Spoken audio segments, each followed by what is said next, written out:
All right, welcome back to another episode of Up in the Air.stream. And in this episode, we are going to be installing the Victron Energy Smart Shunt. I still have the original AGM batteries in here and plan on using them until they die or until we end up doing more boondocking. But the importance of this Victron Energy Smart Shunt is so that we can better monitor the actual level of the batteries and also just monitor how the behavior of the solar panels are doing to top them off, and also the original converter, which is most likely going to get replaced unless I decide that it's actually doing a sufficient job, which I don't think is the case, because I will mention in either a previous video or a video following this one that we're finding out in the morning that it has not done a good job of maintaining the battery, especially overnight after it's done and completed its bulk charge. So the battery box is a little bit in disarray right now because I have broke some things loose to kind of see where I'm going to reconnect some of the lines, because as I'll explain later, the Smart Shunt needs to have one single connection, so you can't double up connections. And then I'm going to use a DC Blue Systems DC bus bar. I only went with the 100 amp, and I advise you probably to go ahead and spend the extra money and get the 250 amp, though it's really something that would be more suitable for like bigger installations, or if you had more draws on a bigger trailer. I think the 100 amp is going to do just fine. So that is what I did with it, but they do make it 250, and some of the schematics that I see actually recommend the 250. Now, one modification I did right off the bat, because I know I'm going to be working under this battery box, is I did use a magnet there on the lid, and then I put one of those metal discs that you can buy, both of those on Amazon, to just kind of keep your lid up so you don't see how it just sticks up there. Because this is super annoying when you're working underneath this battery box and this lid. You either got to tape it up there, which that's not good, you get the residue and everything else, and this would just be convenient. Both of those are just held up there with VHB tape. So yeah, just a simple modification, kind of keep you from having such a headache when you're actually underneath here servicing your battery compartment or tidying it up. So all right, well, I'm gonna get to it, and I will show you as I get along the way and get things installed and explain different parts of it. All right, so we're going to talk about a couple things here. So it's best to start by taking off your positive leads to your battery. That way there's no potential like for a short circuit or something as you're working on your batteries. There's no voltage potential once you've disconnected those. I have recently just kind of started doing this, where I take them all and put them like in a plastic bag so that they don't flail around and maybe come across a negative terminal or something like that, or arc and spark and maybe blow a fuse here and there. But we're going to do some tidying up as well, and really I think I need to invest in a DC bus bar as well, because when you stack terminals or eyelets or leads on top of each other, they can create heat, because really those plates are not designed for current to actually travel through each one of them, and that's where a bus bar comes into play, because it's designed to distribute that power. So like what I'm talking about is, like, say this right here, this is an example of that, where they're stacked on top of each other, and that's not really good because that can cause heat. Obviously heat is always bad in electrical applications. Then also I'm noticing this, and maybe I'm just becoming more aware or actually care a little bit more in what's going on in this battery box. It's always a mess, from the factory. None of it is good, and some of this is additional equipment, so you can't blame Air.stream on that too much. But there's actually a terminal here underneath here, this positive terminal, and I'm going to get rid of that because I don't know where that's fused at, but as you can see, there is no visible fuse here, and you should always, anytime you have a positive fuse, it should be within 7 inches per code. And it's definitely not 7 inches wherever this fuse is for this positive lead. So if there was a compromise of this wire, between here and wherever it's going to. I don't know exactly where it is. I have a feeling that that is the I didn't install that, so I think that's the inverter. So they didn't, I don't think they fused the inverter of all things. There's the main fuse. This is like a 300, no, actually it says 100 amp fuse is what it is. So yeah, that's a 100 amp fuse. I'm gonna put it on this terminal until I get that DC bus bar and install that. So that'd be a later time because we're just concentrating on the shunt at this time. But at least it'd be fused through there. And I don't think 100 amps is going to blow. So, but this is kind of a dangerous situation, and this is factory. So just keep that in mind. All right. So I know it's always exciting stuff looking at a battery box, but you know the reason why I do these videos is make them educational. So I'll just put that out.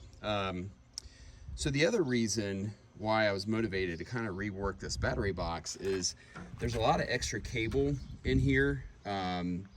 That always kind of, you know, is troublesome when that's the case. But a lot of the reason why there's extra cable in here is because they have, like, say this lead right here, this terminal with the rubber, the boot on there, that was over there, okay?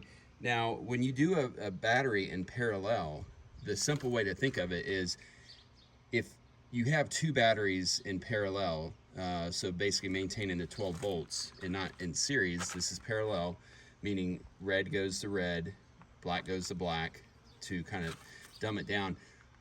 You should only have the load, or even the charge side for that matter, go off of one terminal on each opposite battery. So what I'm meaning by that is, so there's a positive on that battery. Even though these have cables that connect the two terminals, the two positive terminals, the two negative terminals, this should be the one that all the loads or the negatives come off of. And that wasn't the case. So it's much better for the batteries to be charged like that for their health. And this is really just a duplication of how the factory wires these. And I think it's just because of simplicity that they do it this way. It's definitely not the right way to do it. So keep that in mind as well. Like what I'm gonna do is I'm gonna cut this off, this terminal off, and the same on the positive one over there that I think is going to the inverter, which is not fused, which is a big no-no, like I just previously mentioned. And I'm gonna use my hydraulic crimper and actually crimp some eyelets on there, and so that way we can go to our bus bar. So I'll show that to you in a minute. All right, just keep going back and forth, opposite sides of this. What we're gonna do now is we're actually gonna tape off that positive terminal over there on the battery. We don't want that exposed. That can cause us some issues. Obviously, if one of our negative leads comes into contact with it. So we're gonna put a pause on this project, and I just looked at the 100 amp bus bar, and I am not satisfied with the gauge of everything. The eyelets would be way too small. They're just like little, like, I don't even think they're 1/4 inch. I think they're like 1/8 inch eyelets or nuts terminals. So we're gonna go ahead and get a negative bus bar and a positive bus bar on order, and we're gonna do this box up right. At least in my opinion, it's right. So, and just as a disclaimer, I'm not a trained professional, so nothing that I'm doing here is gospel. If you choose to do this modification, it is on you, and I warn you that you should do your own research. But going back to that, I try to do things the right way. It's at least the right way in my opinion, and I kind of try to overdo things.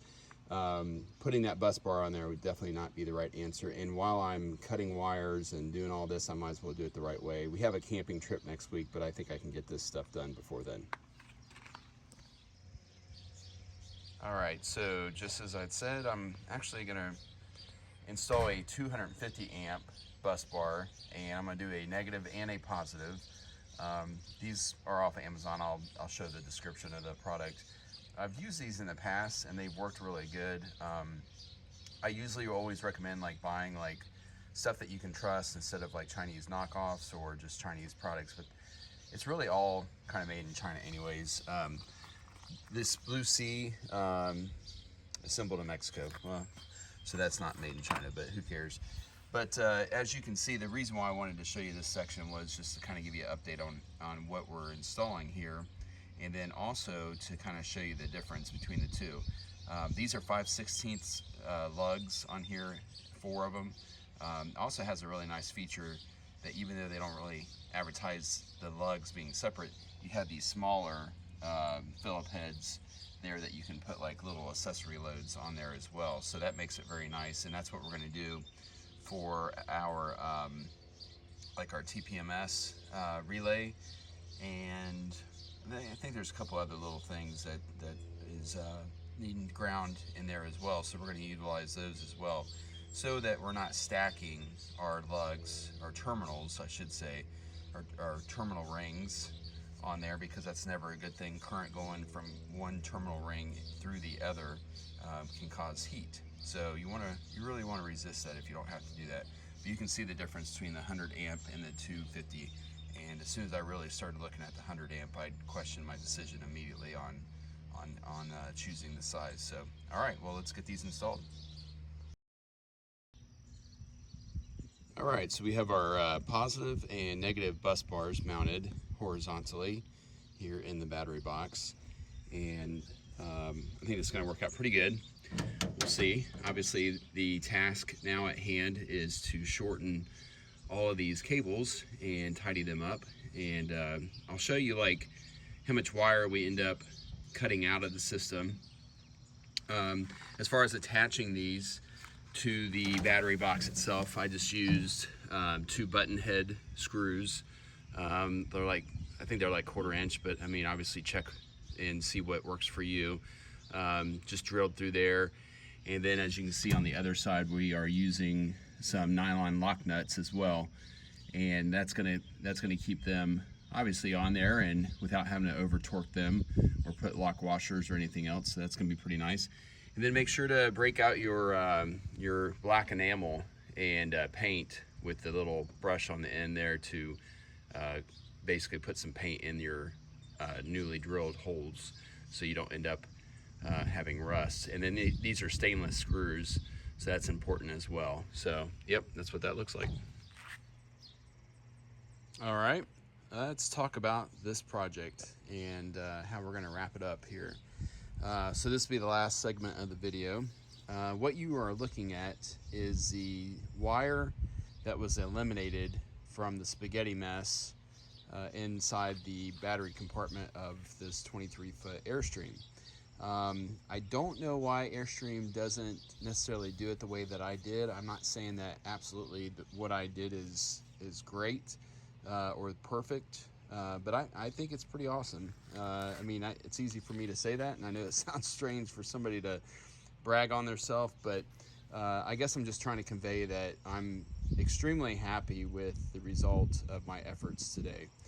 It's been a little bit of a long day. I think this project ended up taking about 6 hours. I started like at 8, and it's wrapping up now like 2 o'clock or something like that. So, but you know, the biggest thing with all of this being said is we'll move over to the battery box now, and we'll kind of highlight some of the advantages of this.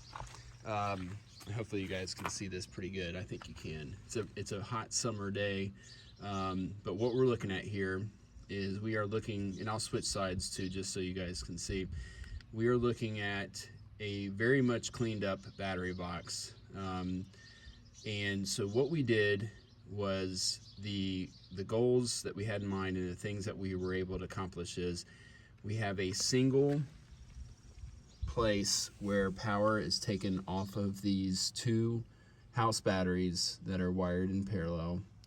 And that is really the way you want to do it, and they need to be on opposite batteries. So there's our positive lead going to our DC bus, and then that's our negative lead over there that's going to our Victron Energy Smart Shunt. And we'll talk about that in a second. I won't get ahead of myself here, but and also this is kind of a spaghetti mess that is well organized but there's a couple reasons why I left all this extra cable. And the reason why is because that module up there with the little antenna looking thing is my TPMS relay. And I could have shortened that wire and I could have like permanently mounted it somewhere, but you just never know. Maybe we'll change trailers, or probably not, but it doesn't hurt anything to have this bundled up, neatly. The red wire there also bundled up alongside it is the Smart Shunt positive lead that powers the Smart Shunt so it actually functions. And if this ends up being something where I abandon these AGM batteries in this compartment and move it inside the Air.stream together, this Smart Shunt will end up changing homes and going inside the trailer. And so I didn't want to shorten that wire because it does kind of have a proprietary type lead on the end that plugs into the Smart Shunt. And then if you can see here, this is how I mounted it, and it's labeled right there to system minus negative. It's kind of funny that they call it minus. I'm not sure why they do that. And then to battery minus, which is the negative terminal. So that's a single lead going into a DC bus. And then I really shortened a lot of the wires. And as you've seen in the previous frame, there was a lot of excess wire. And when I installed these batteries from the original batteries that was in this Air.stream, I basically mimicked the terminals and different things that Air.stream had done, and it really just wasn't it's just terrible, really. Everything is safer. We'll go to that in a second, but I mean, we were using battery terminals and eyelets, and some of those continue to be used, but now we're only coming off of a single eyelet instead of using battery terminals and eyelets in a combination. So that's a big advantage as far as the battery goes. And with these DC buses, everything is safer. The big deal here when it comes to the positive DC bus is that we are now only coming off a single fused terminal for our positive lead right there, and there's a fuse that is directly on the terminal, and that if we have an overcurrent situation, that is going to blow. There is no excess wire between our fuse and where the battery is connected, and so that's a pretty big deal. I'm not really going to go too much into some of the considerations of the installation, because I think that if you're not comfortable with doing something like this, that you should never use a video on YouTube as like a end-all thing. I think you need to use a combination of videos to educate yourself, to become more aware. And like I've said in previous videos, I don't do installation videos, I do installation schemes, and every time I do something like this I learn something, or every time I watch a YouTube video, and that's why I'm motivated to do these videos. So all the fused components are all together there, so you got 1, 2, 3. That's kind of nice that if I have a fuse, I know exactly where I need to go. I'm not going to go hunting for something if something's not working as it should.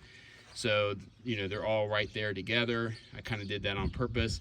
I also taped off any of the terminals just using plain old quality 3M electrical tape, just to make sure that if something was to break loose in here, that it wouldn't get into a terminal situation. The biggest thing is with the positives is what you really want to protect. The negatives are just the grounds. And I will say, I'm going to switch around the other side just so you can get a better view of the other side. So just bear with me here as I step over the hitch. And one thing that you need to consider is that, especially if you're working on this on a hot summer day and you do not have a solar disconnect, and once again, I always criticize the lack of access to your electronics, though I put a hatch in mine so I could get in there in a hurry if I need to, and that's the way it should be with Air.stream, but of course they do not.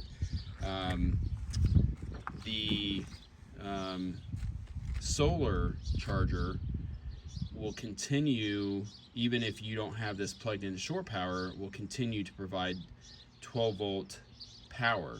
So just keep that in mind. You're going to have a lead here that is hot, especially if you're working out in the sun. Even, you know, if you're inside, obviously in a barn, it's really not going to be sending much voltage. It's going to be very minimal.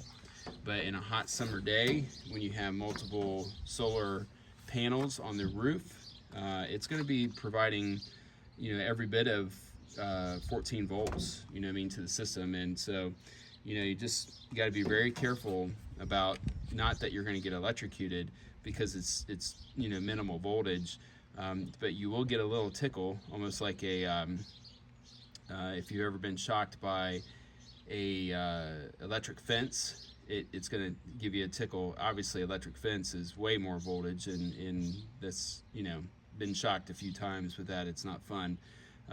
Definitely understand why the animals don't like it whatsoever, but necessary. So, you know, that's kind of going off on a tangent there, but, you know, you just need to protect your ends. And like I showed you earlier where I bag the ends, and then you take one out at a time, and you're very mindful of where it's laying and it doesn't get up against the body of the Airstream. So you just have to kind of do like a little balancing act as you use your hydraulic crimper to put these terminals on. And that is the thing too, like if you don't have a hydraulic crimper, I've said it in previous videos, you are really missing out on just a great tool to own, so you can do projects like this. Those two little things there with the bungee balls on them, those are our spare keys. So if we need to, we could break open, you know, this box and get to our spare keys so we could get into the Airstream.